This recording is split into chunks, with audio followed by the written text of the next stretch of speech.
በርካታ መረጃዎችን ይዣለሁ። መረጃዎቹ መሬት ላይ ያሉ ወታደራዊ መረጃዎች ብቻ አይደሉም። በፖለቲካውም ዲፕሎማሲያውም ያሉ እንቅስቃሴዎችን የተመለከቱ መረጃዎች ናቸው። እነዚህ መረጃዎች እየተከታተላችሁ አብራችሁ እንድትቆዩ በአክብሮት ጋብዛለሁ። የተለያዩ መረጃዎችን ማካትቻለሁ። እንደዚሁ በሁመራ ትይዩ አካባቢ ባሉ የህወሓት ወታደራዊ ካምፖች አካባቢ ያሉ አዳዲስ ወታደራዊ እንቅስቃሴዎችን የተመለከቱ መረጃዎችም አሉኝ። ከትግራይ በሶስተኛ ዙር የተንቀሳቀሰው የአርሚ 22 የታጣቂ ቡድን ወደ ሱዳን ለመውጣት በኤርትራ ውስጥ ጋሽ ፓርካ ተብሎ የሚጠራ አካባቢ ስለመስፈሩና ወደ ሱዳን እንቅስቃሴ ያደረገ መሆኑን የሚገልጹ መረጃዎችን ጨምሮ የተለያዩ መረጃዎችን በዚህ ሰዓት ወደ እናንተ አደርሳለሁ። በዚህ በኢትዮጵያ በሁመራ ትይዩ ባለው ኢትዮጵያና ሱዳን ድንበር እስከታች እስከ መተማ ባለው አካባቢ የሱዳን ጦር አዲስ ወታደራዊ እንቅስቃሴን የተመለከተ አዳዲስ መረጃዎችን ይዣለሁ። በተለይ በምዕራብ ጎንደር፣ ምዕራብ አርማጭሆ ለወትሮ ኢትዮጵያና ሱዳን በመሬት ግጭት ውስጥ ይገቡባቸው በነበሩ ዋና ዋና አካባቢዎች አካባቢ ያለውን አሁናዊ ስምሪትና ወታደራዊ እንቅስቃሴ በተመለከተ በዚህ ሰዓት ከማድረሳችሁ መረጃዎች መካከል ይገኙበታል። እየተከታተላችሁ አብራችሁ እንድትቆዩ ነው በአክብሮት የምጋብዛችሁ። ህወሓትን በተመለከተ እንደዚሁ አዳዲስ መረጃዎች አሉ። ህወሓት እስከ የዓለም አቀፍ የጤና ድርጅት ዋና ዳይሬክተር ዶክተር ቴድሮስ አድሃኖም ድረስ የተዘረጋ አዲስ የሽምግልና ቡድን ጀምሯል ተብሏል። ይህ ጉዳይ ምንድን ነው የሚለውን በተመለከተም እንደዚሁ በዚህ ሰዓት መረጃዎችን አደርሳችኋለሁ። እናንተ እየተከታተላችሁ አብራችሁ እንድትቆዩ ነው በአክብሮት የምጋብዛችሁ። የተለያዩ መረጃዎችም አሉኝ፣ አብራችሁ እንድትቆዩ ነው። በቤንሻንጉል ቀጠና ያለውን አጠቃላይ ወታደራዊ ውጥረት በተመለከተም እንደዚሁ ተዛማጅ መረጃዎችን አሰናድቻለሁ። ሌሎች መረጃዎችም አሉ። እናንተ የሚጠበቅባችሁ አብራችሁ መቆየትና ቻናሉን ለወዳጅ ዘመዶቻችሁ ማስተዋወቅ፣ ሰብስክራይብ አድርጋችሁ የደወል ምልክቱን በመጫን ኦል የሚለውን አክቲቭ ማድረግ ነው። ከዛ በኋላ መረጃዎች ሲለቀቁ ይደርሷችኋል። እነዚህን በርካታ መረጃዎች እና ከግንባር የሚወጡ አዳዲስ መረጃዎችን ለመከታተል የቻናሉ ቤተሰቦች እንድትሆኑ በድጋሚ ጠይቃለሁ። ብዙዎቻችሁ ሰብስክራይብ እያደረጋችሁ እየተከታተላችሁ አስተያየቶችንም እየሰጣችሁ ስለሆነ በእጅጉ አመሰግናለሁ። ወደ መረጃዎቹ ነው በቀጥታ የሚሄደው። እንግዲህ በዚህ ሰዓት ያስኳቸው መረጃዎች በተለይ ከሱዳንና ከኢትዮጵያ አንጻር ያለውን አጠቃላይ ሁኔታ የሚያሳዩና ቀጣዩ ጉዳዮች ወደ የት ይሄዳሉ የሚሉ መነሻ ነጥቦችን የያዙ መረጃዎችን ማድረሳችሁ። የፈረንሳዩ ፓርላማ አባል በካርቱም ተገኝተዋል። የፓርላማው ከፍተኛ ባለስልጣን ከጀነራል ቡርሃን ጋር በተነጋገሩበት ወቅት አርኤስኤፍ የሚባለውን ፈጥኖ ደራሽ ኃይሉን የፈጸማቸውን ግፍና ሰቆቃዎች አጠቃላይ ወታደራዊ የጦር ወንጀሎችን በተመለከተ ከአልቡርሃን ማብራሪያ የተሰጣቸው የፈረንሳዩ ፓርላማ ከፍተኛ ባለስልጣን ይህ አርኤስኤፍ በፈረንሳይ በሽብርተኝነት ሊፈረጅ ይገባዋል የሚል ጥያቄ ቀርቦላቸዋል። የፓርላማ አባሉን በዚህ ጉዳይ ላይ እንግዲህ አስተያየት ሰጥተዋል ነው የተባለው። ክርስቶፎር ማሪዮ የተባሉት የፈረንሳይ የፓርላማ ከፍተኛ ባለስልጣን ካርቱም በነበራቸው ቆይታ ከአልቡርሃን ጋር ሲነጋገሩ አርኤስኤፍ በሽብርተኝነት መፈረጅ አለበት ብለዋል። በጦር ወንጀልም መጠየቅ አለበት ብለዋል። ይህ ጉዳይ እንግዲህ በፈረንሳይ አርኤስኤፍን በጦር ወንጀል የምትፈርጅና እንዲሁም ደግሞ በሽብርተኝነት የምትፈርጀው ከሆነ ጉዳዩ ቀጠናዊ፣ ፖለቲካዊ፣ ዲፕሎማሲያዊ፣ ወታደራዊ የኃይል አሰላለፉ ላይ የራሱ ተጽዕኖ ይኖረዋል።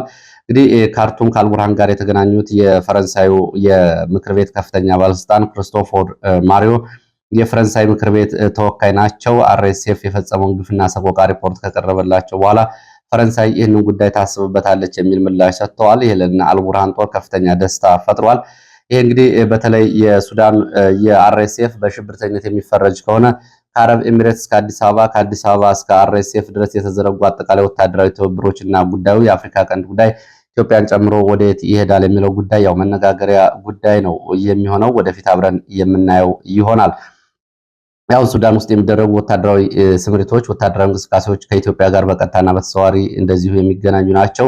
ምክንያቱም ኢትዮጵያ በዚህ ጦርነት በግማሽ እየተሳተፈች መሆኗን ነው እንግዲህ መረጃዎች የሚያሳዩት። ምንም እንኳን አልቡርሃንም በኢትዮጵያ ውስጥ ባሉ ግጭቶችና ወደፊት ሊፈጠሩ በሚችሉ ወታደራዊ ዘመቻዎች ከፍተኛ ተሳትፎ እያደረገ ቢሆንም አሁን ኢትዮጵያ ግን አርኤስኤፍን በመደገፍ በማስታጠቅ ወታደራዊ ቀጠናዎችን በመስጠት ከዩናይትድ አረብ ኤሚሬትስ የጦር መሳሪያ በማጓጓዝ ጭምር በሱዳን ላይ በሚፈጸሙ የአየር ጥቃቶች እጁ አለበት በሚል በሱዳን ጦርነት በቀጥታ እየተሳተፈች ነው የምትገኘው። ይህ በእንዲህ እንዳለ የአብይ አህመድ የሱዳኑ ምክር ቤት ምክትል ኃላፊ ጋር ስለመነጋገራቸው መረጃዎች ዘግበዋል። የማሊክ አጋር የሱዳን ሉዓላዊ ምክር ቤት ምክትል ኃላፊ ከአብይ አህመድ ጋር በጅቡቲ ነው የተነጋገሩት ተብሏል።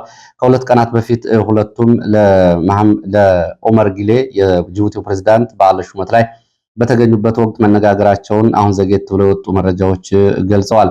የሱዳን ወቅታዊ ሁኔታን በተመለከተ በዋናነት ተነጋግረዋል። የአባይ ፖለቲካን በተመለከተም እንደዚሁ ተነጋግረዋል።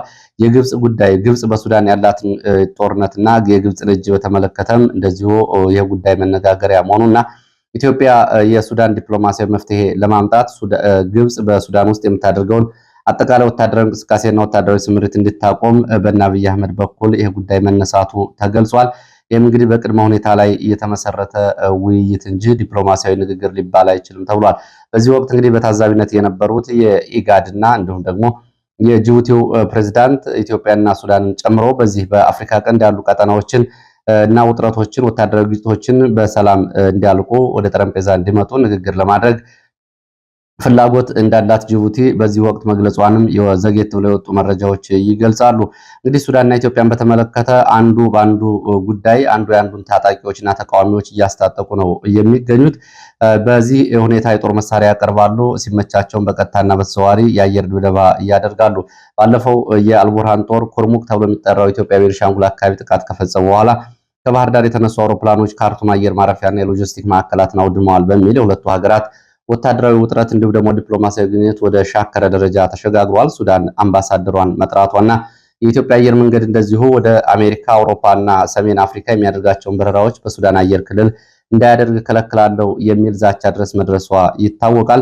ቀደም ብሎ አብይ አህመድ የሱዳኑ ምክር ቤት ምክትል ኃላፊ ፊት ለፊት የተነጋገሩት ሱዳንና ኢትዮጵያ አሁን በዚህ ሁኔታ ባሉበት ሁኔታ ነው። ሱዳን አምባሳደሯን ከኢትዮጵያ ከጠራች በኋላ የተደረገ የፊት ለፊት ንግግር ነው።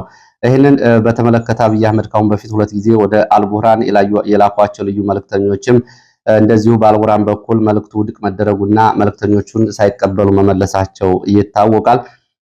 በሌላ በኩል ባለፈው የካቲት ወር ላይ ለአብይ አህመድ ጋር ለመነጋገር እንፈልጋለን በሚል አልቡርሃን ወደ አዲስ አበባ የላኩትን መልእክትም እንደዚሁ በቅድመ ሁኔታ ውድቅ መደረጉም መረጃዎች ያሳያሉ።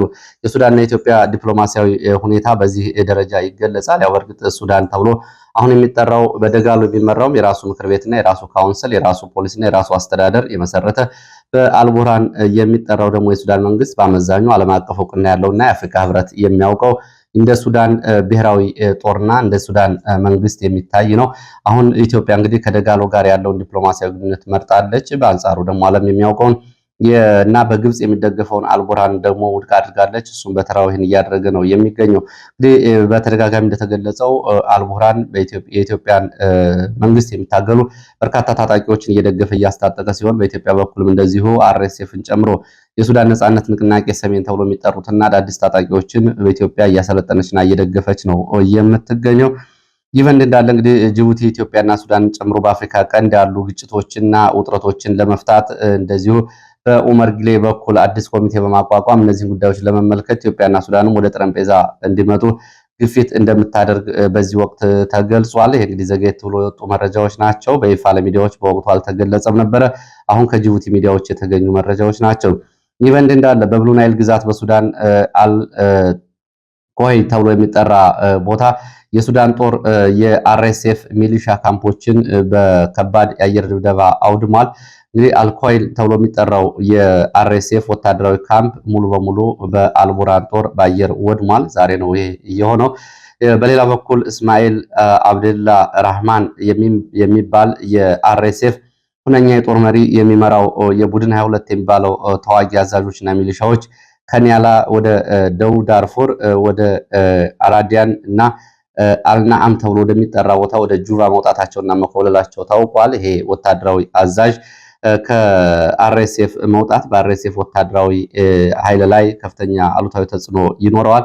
እንግዲህ ይሄ ወታደራዊ ኃይል ወደ ጁባ እየከዳው ኮሎኔል እስማኤል የመሐማዲ ጎሳ ሚሊሻዎችን የሚመራና የአርኤስኤፍ ሁነኛ ጠንካራ ወታደራዊ አዛዥ የነበረ ሲሆን አሁን ግን አካባቢውን ለቆ ወጥቷል፣ ከድቷል ነው የተባለው። ከዚህ ቀደም ብሎ የአርኤስኤፍ ከፍተኛ ወታደራዊ አዛዦች ወደ አልቡርሃን መቀላቀላቸው ይታወቃል። ይህንን ተከትሎ ከ143 ሺህ ወደ 450 ሺህ ሰራዊታችን አሳድገናል በሚል መሐመድ ደጋሎ መግለጫ መስጠቱ ይታወቃል። የአረብ ሊግ በሱዳን ወቅታዊ ጉዳይ ላይ ስብሰባ መቀመጡ ታውቋል። ከ2 ቀናት በፊት በአስቸኳይ ስብሰባ እንዲቀመጥ ሱዳን መጠየቋን ተከትሎ ነው አረብ ሊግ ስብሰባ የተቀመጠው። ይህም ከኢትዮጵያ አየር ጥቃት እንደተፈጸመበት በአረብ ሊግ የሱዳን መንግስት ሪፖርት አቅርቧል። የአልቡርሃን መንግስት ማለት ነው። ይህንን ተከትሎ እንደ ግብጽ እንደ ቀኝ እጇ የምትጫወትበት አረብ ሊግም ይህንን ተከትሎ በቀጣዮቹ ቀናት ሌሎች ውሳኔዎችን ኢትዮጵያን በተመለከተ እንደሚያስተላልፍ ነው የተገለጸው። ያው አረብ ሊግ ማለት ግብጽ ማለት እንደሆነ ያው አድማጭ ተመልካቾቻችን ብዙዎቻችሁ ታውቃላችሁ። ሌላው ወደ ሱዳን ስንሄድ በሱዳን በኩል እንግዲህ ወደ ኢትዮጵያ ድንበር አካባቢ ተጨማሪ ኃይል ለማስጠጋት እንቅስቃሴ የተደረገ መሆኑን የሚገልጹ መረጃዎች ናቸው። በሰሜን ምዕራብ ኢትዮጵያ ምዕራብ ጎንደር ቀጠና ኦላዊ፣ ረደም፣ ሉግዲ፣ መቻች፣ ባህረ ሰላም ተብለው ወደሚጠሩ የኢትዮጵያ አካባቢዎች በተለይ የምዕራብ አርማጭሆ ወረዳዎች አካባቢ አዳዲስ መንገዶች በሱዳን ጦር እየተጠረጉ ነው። የሱዳን ጦር የግንባታ ድርጅት የሚባለው ዛሬ ጨምሮ ላለፉት 5 ቀናት ተሽከርካሪዎችን ወታደራዊ ቁሳቁስ አቅርቦት የሚጭኑ መኪኖችን ወደዚህ ቀጠና እያስጠጋ ሲሆን መንገዱን እየጠረገ እንደሆነ የመረጃ ምንጮች ገልጸዋል። የሱዳን ጦር መንገድ እየጠረገ ያለው ለወታደራዊ ዘመቻና ሎጂስቲክ ለማቅረብ እንደሆነ ነው የተገለጸው። የሱዳን ጦር በአብዛኛው የውጊያ ባህሪው እንግዲህ የሱዳን ጦር በተመለከተ ብዙዎቻችሁ በዚህ በተለይ በአርማጭሆ ቀጠና በቋራ በመተማ ተወልዳችሁ ያደጋችሁ አድማጭ ተመልካቾች ካላችሁ ታውቁታላችሁ። የሱዳን ጦር መሬት ይዞ የመዋጋት ልምድና ባህሪ የለውም። በተሽከርካሪዎች ላይ በሚጠመዱ መሳሪያዎች ነው የሚዋጋው። ወይም ደግሞ የሚዋጋ ከሆነ ተሽከርካሪዎችን ከጎኑ በማቆም የግንባር ውጊያዎችን ያደርጋል። ወዲያውኑ የሚያሸንፍ ከሆነም በተሽከርካሪ ወደፊት ይገፋል። እንዲሁም ደግሞ የሚያፈገፍ ከሆነም በተሽከርካሪዎች ነው ወደኋላ የሚሮጠው ወይም ደግሞ የሚፈረጥጠው።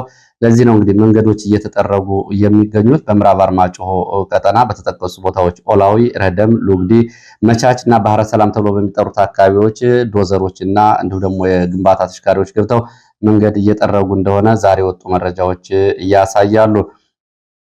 ከዚህ ጋር በተያያዘ እንደዚሁ የህወሓት አርሚ ሰባም እንደዚሁ እዚሁ ቀጠና የሚገኘው አርሚ ሰባ ሸረሪና፣ ነጭ ድንጋይ፣ አሸባ፣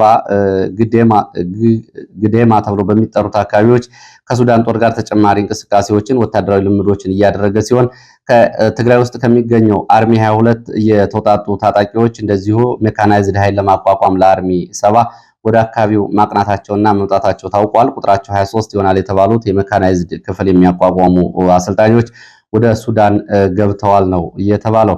ሌላው ከትግራይ የተነሱ ታጣቂዎች ወደ ሱዳን በኤርትራ በኩል ለመውጣት ሶስተኛ ዙር ታጣቂዎች በኤርትራ ጋሽፋርካ ተብሎ የሚጠራው አካባቢ መስፈራቸውን የወጡ መረጃዎች ገልጸዋል። ዛሬ ወደ ሱዳን ይሻገራሉ ተብሎ እየተጠበቀ እንደሆነ የመረጃ ምንጮች ገልጸዋል። የሱዳን ጦር እዚህ አልፋሽካ ተብሎ የሚጠራው አካባቢ ከመንገድ ግንባታ ባሻገር ተጨማሪ ኃይልም እያስጠጋ እንደሆነና ላለፉት 6 ቀናት ያለማቋረጥ የመንገድ ግንባታዎች እየተሰሩ እንደሆነ ከአካባቢ የወጡ መረጃዎች ያሳያሉ።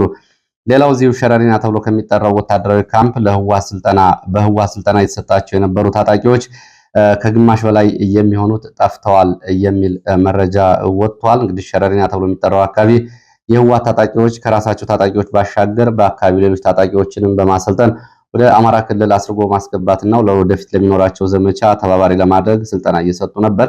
ከነዚህ ታጣቂዎች ውስጥ እንግዲህ ቁጥራቸው 481 ታጣቂዎች ነበሩ እዚህ ካምፕ ላይ የቅማንት ተወላጅ ታጣቂዎች ናቸው። አሁን እነዚህ ውስጥ አብዛኞቹ ስልጠና እየወሰዱ ባለበት ሰዓት ከግማሽ በላይ የሚሆኑት ጠፍተዋል ነው የተባለው። አሁን በህወሓት እጅ የሚገኙት 150 ብቻ ናቸው። ራሳቸውን የጃኖ ወይም ደግሞ ጎንደር ክፍለ ጦር እያሉ የሚጠሩት እነዚህ ታጣቂዎች አብዛኞቹ ጠፍተው ወደ ሀገር ውስጥ ሲመለሱ፣ ሌሎቹ ደግሞ በሱዳን በኩል ወደ ሊቢያ እና ወደ አውሮፓ መበተናቸውን ነው የመረጃ ምንጮች እየገለጹት። ከነዚህ ባሻገር በነገራችን ላይ ይላሉ የመረጃ ምንጮቹ በዚህ ካምፕ የተገኘው መረጃ እንደሚያሳየው በ3 ዓመታት ውስጥ ከህወሓት ታጣቂዎችም ከአጠቃላይ ታጣቂዎቹ 37 በመቶ ወይም ደግሞ 37% የሚሆኑ ታጣቂዎች በተለያየ መንገድ ወደ ሊቢያ፣ ወደ አውሮፓ እና ወደ ሌሎች ሀገራት መሰደዳቸውን፣ አንዳንዶቹ ወደ ሀገር ውስጥ ተመልሰው በአዋሽ እና ወታደራዊ ስልጠና መውሰድ ወደ ትግራይ መመለሳቸውን እንዲሁም ደግሞ ወደ አዲስ አበባ መግባታቸው ሲገለጽ ከአመራሮቹም 6% የሚሆኑት አመራሮች በተመሳሳይ በዚህ መንገድ ጠፍተዋል። አንድም ደግሞ የራሳቸውን ከግዳጅና ከወታደራዊ ትዕዛዝ አግልለው ተቀምጠዋል። በዳርፉር የኢትዮጵያ መከላከያ ሰራዊት ስምሪት ላይ በነበረበት ወቅት ጦርነቱ መቀስቀሱን ተከትሎ የህወሓት ጦርነት በወቅቱ በሱዳን የነበሩ ጥገኝነት የጠየቁ ወታደራዊ አዛዦች ውስጥ አሁን የተወሰኑት በዚህ በህወሓት አንካተትም በሚል ካርቱም ውስጥ ይገኛሉ ነው የተባለው። ወደ ሀገር ውስጥ እንዲገቡም እንደዚሁ ከፍተኛ ማባበያ እየተደረገላቸው እንደሆነና በነጻድቃን በኩል ግንኙነት መመስረታቸውን የሚገልጹ መረጃዎች ወጥተዋል። ይህ በእንዲህ እንዳለ እንግዲህ ከወልቃይትና ጠለምትም በኩል ወደ ሱዳንና ወደ ትግራይ አብረው ወጥተው የነበሩ የአካባቢው ተወላጆች በህወሓት በወቅቱ ሹመት ተሰጥቷቸው የነበሩ ወታደራዊና የፖለቲካ አዛዦች አሁን ብዙዎቹ በሱዳን እንዲሁም ደግሞ በትግራይ የሚገኙት አሁን ወደ ወልቃይት ለመመለስ ወታደራዊና የፖለቲካ ሹመኞቹ ለመመለስ ጥያቄ ማቅረባቸውንም የሚገልጹ መረጃዎች ወጥተዋል። ይህንን የሚከታተል ኮሚቴም በወልቃይት በኩል የሀገር ሽማግሌዎች ኮሚቴ መቋቋሙ ታውቋል። እነዚህ በህዋት ተሿሚ የነበሩና በህዋት በሹመት ወቅት በነበሩበት ከህዋት በሚሰጡ ትዕዛዞች በአካባቢው ህዝብ ላይ ግፍና ሰቆቃ ፈጽመዋል በሚል አካባቢውን ለቀው ከህዋት ጋር ተሰደው ላለፉት 5 ዓመታት እንግዲህ በትግራይና በሱዳን የሚገኙ የወልቃይ ተወላጅ የሆኑ ወታደራዊና የፖለቲካ ሹማምንት ይቅርታ እንዲደረግላቸውና እንዲሁም ደግሞ ወደ አካባቢው እንዲመለሱ በሽማግሌዎች በኩል ጥረት እየተደረገ እንደሆነ ከአካባቢ የወጡ መረጃዎች ገልጸዋል። በዚህ ውስጥ እንግዲህ የቀድሞው የወልቃይ ሰቲት ሁመራ ዞን አስተዳዳሪ እነሱ ምዕራብ ትግራይ እያሉት የሚጠሩት አስተዳዳሪን ጨምሮ በርካቶች ወታደራዊና የፖለቲካ ተሿሚዎች ከህዋት ተነጥለው ወደ ትውልድ አካባቢያቸው ወልቃይት ለመመለስ በሽማግሌዎች በኩል ጥረት እየተደረገ መሆኑን የሚገልጹ መረጃዎች ወጥተዋል። ወደ መቀሌ የሚወስደን መረጃ አስከትላለሁ። ወደ መቀሌ ስንሄድ እነ ደብረ ጽዮን በኩል የደብረ ጽዮንን ሹመት አልቀበልም በሚል አሁንም ያለው ሽኩቻና እንቅስቃሴ እንደቀጠለ ሲሆን ይህንን የሚያስተባብሩና የሚመሩ ወታደራዊና የፖለቲካ መሪዎችና ቡድኖች ላይ ወታደራዊ እርምጃ እንደሚወሰድ እነ ጀነራል ኃይለስላሴ አሳውቀዋል፣ ትዕዛዝም ሰጥተዋል የተባለው። ጀነራሉ በምክር ቤት የተሾሙትን ፕሬዝዳንት ደብረጽዮንን የህዝብ ተቀባይነት የላቸውም በሚል ሐሰተኛ መረጃዎችን በማሰራጨት አድማ እንዲሁም ደግሞ ንቅናቄ በመፍጠር እነ አማኑኤል አሰፋን ወደፊት ለማምጣት ለሚንቀሳቀሱ ቡድኖች ማስጠንቀቂያ ሰጥተዋል። ይህንን ውስጣዊ ጥረቶች የሚያደርጉ አካላት ካሉ በሌላ ዙር እርምጃ ይወሰድባቸዋል ነው የተባለው። ደብረጽዮን ወደ ስልጣን ከመጣ በኋላ ደብረጽዮንን አይደለም ህወሓትን መመለስ ነው የምፈልገው፣ ህወሓት በአዲስ ፊት መምጣት አለበት የሚል እንቅስቃሴ መጀመሩን የሚገልጹ መረጃዎች ወጥተዋል። ግን ያው ቀላል የሚሆን ጉዳይ አይመስልም። ይህ በእንዲህ እንዳለ ህወሓት ወደ አዲስ አበባ ድርድር እንዲሁም ደግሞ ለፖለቲካ ውይይት በሚል የእንግሊዝና የአሜሪካ አምባሳደሮችን መልእክት መላኩ ነው የተገለጸው። ለፌዴራል መንግስቱ ጋር መደራደር አለብን በሚል በአሜሪካ ኤምባሲና በእንግሊዝ ኤምባሲ በኩል ለፌዴራል መንግስት ጥያቄ ያቀረበው ህወሓት ጥያቄው በቅድመ ሁኔታ ውድቅ መደረጉን የወጡ መረጃዎች ይገልጻሉ። የፌዴራል መንግስቱ ጥያቄውን ውድቅ አድርጓል ያሉት የመረጃ ምንጮች የፕሪቶሪያ የሰላም ስምምነት በመጣስ ጊዜያዊ አስተዳደሩን በማፍረስ ህገወጥ ስልጣን የያዘው ህወሓት ይህንን ካፈረሰና ጊዜያዊ አስተዳደሩን ወደ ቦታው ከመለሰ ብቻ ድርድር ይደረጋል ወይም ደግሞ ለንግግር ምቹ ሁኔታዎች ይፈጠራሉ፣ ከዛ ውጭ ተቀባይነት የለውም የሚል ምላሽ መስጠቱ ሲታወቅ፣ በሌላ በኩል በአፍሪካ ህብረት በኩል እንደዚሁ ለሌላ ዓለም አቀፍ ታዛቢዎችና እንዲሁም ደግሞ ነፃና ገለልተኛ አካላት ባሉበት ቦታ ድርድር ማድረግ እንፈልጋለን በሚል ህወሓት ሌላ ድርድር ጥያቄ አቅርቧል። ከአሜሪካ ኤምባሲና ከእንግሊዝ ኤምባሲ ባሻገር ዶክተር ቴዎድሮስ አድሃኖም ጭምር ባሉበት ሽምግልና በኢትዮጵያ መንግስት ላይ ጫና እንዲደረግና ከነ ደብረጽዮን ጋር እንዲደራደርና አዲስ ድርድር እንዲጀመር በዚህ በኩል ህወሓት ሽምግልና እየላከና ጥረት እያደረገ መሆኑ ታውቋል። አሜሪካ የሚገኙ ጡረተኛ አምባሳደሮችን ጨምሮ በዚህ ውስጥ እየተንቀሳቀሱ መሆናቸውን የመረጃ ምንጮች ገልጸዋል። ሌላው በምስራቅ አፍሪካ መረጃዎች፣ ዲፕሎማሲያዊ መረጃዎች ስንመለከት አብይ አህመድ ዛሬ ናይሮቢ ገብቷል። ፕሬዚዳንት ታዬ አጽቀሥላሴም እንደዚሁ ኡጋንዳ ገብተዋል። ውጭ ጉዳይ ሚኒስትር ጌዲዮን ጢሞቴዎስ እንደዚሁ ከአሜሪካ የአፍሪካ ቀንድ ልዩ መልእክተኛ ጋር ተነጋግረዋል። እንግዲህ በአፍሪካ ቀንድ ካለው አጠቃላይ ሁኔታ አንጻር ያሉ ዲፕሎማሲያዊ መረጃዎች ሲሆኑ ወደ ምዕራብ ኢትዮጵያ የሚወስድን መረጃ ላስከትል። በምዕራብ ኢትዮጵያ ያለውን ወታደራዊ ውጥረት በተመለከተ ተደጋጋሚ መረጃዎችን እያደረስኳችሁ ነው።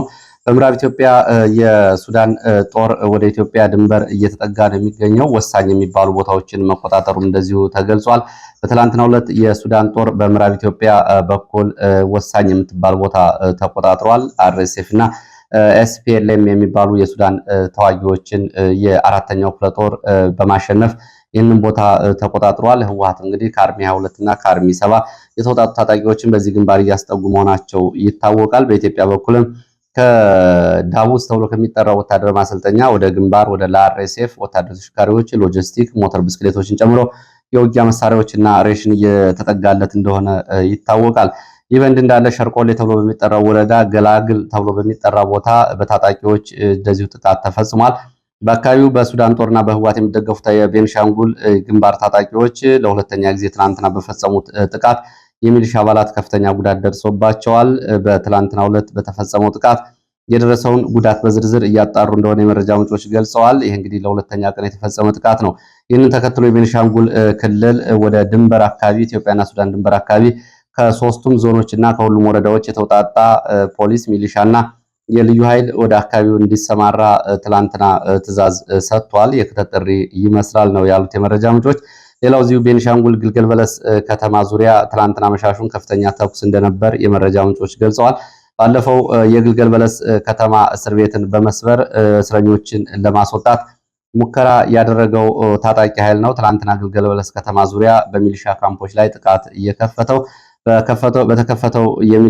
በተከፈተው ጥቃት በሚሊሻ ላይ የደረሰው ጉዳት በውል አልታወቀም። መኩሪያ ተብሎ የሚጠራ የቀድሞው የቤንሻንጉል ነጻነት ንቅናቄ ታጣቂ መሪ በኋላ በሰላም ውይይት በሚል እጅ ሰጥቶ እየነበረና ሹመት ወስዶ የነበረ ነው። እንደገና ፈንግጦ ወጥቶ አሁን የራሱ ታጣቂዎች በማደራጀት ይህንን ጥቃት እየከፈተው በአካባቢው ወርቅ በማውጣት ስራ ላይ የተሰማሩ አጠቃላይ ባለሀብቶችና እንቅስቃሴዎች ቆመዋል ነው እየተባለው። በዚህ አካባቢ አዲስ ግጭት ይቀሰቀሳል በሚል ይሄ የታጣቂ ኃይሉ መሪ መኩሪያ እየተባለ የሚጠራው ታጣቂ ኃይል መሪ ከክልሉ የፖሊስ ኮሚሽን ጋር እንዲሁም ደግሞ ከአካባቢው የተለያዩ ቡድኖች ጋር በመሆን በርካታ የወርቅ ማዕድናትን ዝርፊያ ላይ መቆየታቸውንና አሁን ደግሞ ተጨማሪ ትጥቆችን በማሟላት እንደገና ወደ ጫካ መውጣቱን ነው መረጃዎች የሚያሳዩት። ለዚህ ሰዓት ያሰባሰብኳቸው አጫጭር መረጃዎች እነዚህን የሚመስሉ። ስለተከታተላችሁ በእጅጉ አመሰግናለሁ። በሌላ ተመሳሳይ መረጃዎች እንገናኛለን። በሚቀጥለው መረጃ በአማራ ክልል ያሉ አጠቃላይ ሁኔታዎችን በተመለከተ በዝርዝር መለስባቸዋለሁ። ስለነበረን ቆይታ በእጅጉ አመሰግናለሁ።